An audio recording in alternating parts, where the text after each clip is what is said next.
You want to allow drugs to come through our southern border? We're going to tariff you. You want to allow them to come through Canada? We're going to tariff you. We are going to cost your countries, your economies. We're going to cost your businesses billions, hundreds of billions of dollars.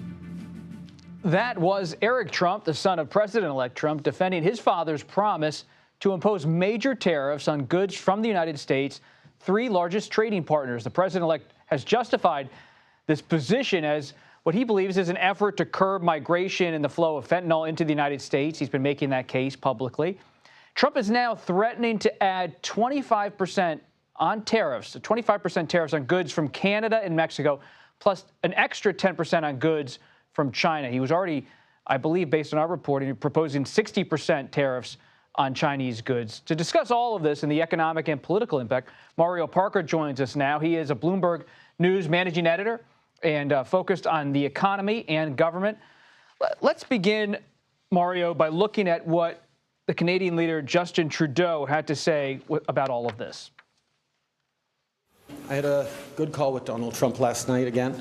We obviously talked about laying out the facts, talking about how the intense and effective connections between our two countries flow back and forth. This is a relationship that we know takes a certain amount of working on, and that's what we'll do. So you hear Prime Minister Trudeau.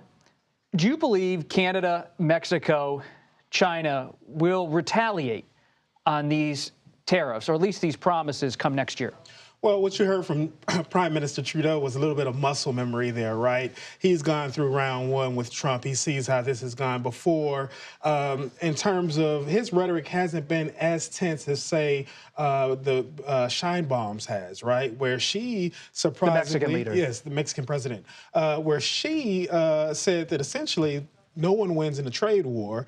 However, expect some tariffs and pain to be inflicted on both sides. And then, of course, China with its rhetoric saying that, again, similarly, no one wins in a trade war. But we've seen the tit-for-tat trade war between Washington and Beijing that marked Trump's first term here in Washington. What's notable about what Trump is saying, if anything, on China? I mean, he's already proposed sweeping tariffs. What do you make of the escalation? Well, I interviewed President Trump over the summer, and it was remarkable just how much he thought that tariffs were the panacea for anything that he has to confront him in terms of geopolitics, right? We saw whether or not there were mixed results from the first trade war, right? What did he say to you? He talked about that tariffs are a way to level the playing field, that he's been able to avert wars that we don't know about or conflicts that we don't know about due to the threat of tariffs before, how tariffs are the American people or economists have it wrong, right? This is what he's saying. Economists say that this will lead to inflation here in the U.S. President Trump is saying that actually, on the contrary, tariffs are a wash. And again, that they solve all of the problems. You heard him say that they would be used to fund some of the pay-fors for his tax cuts that he's presented as well. In terms of the relationship with China specifically, what is surprising, again, he's been signaling that he's going to do this for a while. What is surprising is that now he's saying, essentially, if you add on 10% to the 60% he's already proposed, now we're looking at about upwards of 70% in tariffs before he even is inaugurated into office. What do you make, though, of the president-elect talking a big game on tariffs, but two of the biggest proponents of tariffs in his circle, Peter Navarro and Robert Lighthizer, have yet to be named to the administration?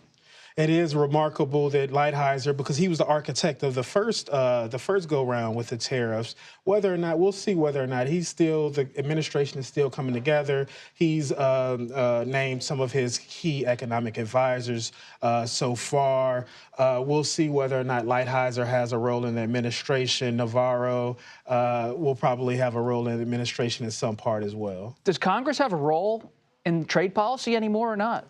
And that's what we'll see, right? We'll see whether or not the Republicans have a majority here and whether or not the Senate, the House, will be the rubber stamp that Donald Trump expects it to be.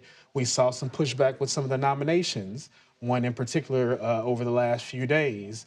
Whether or not Congress goes along with this, because what you have to remember, as you well know, is the economic pain that will be inflicted.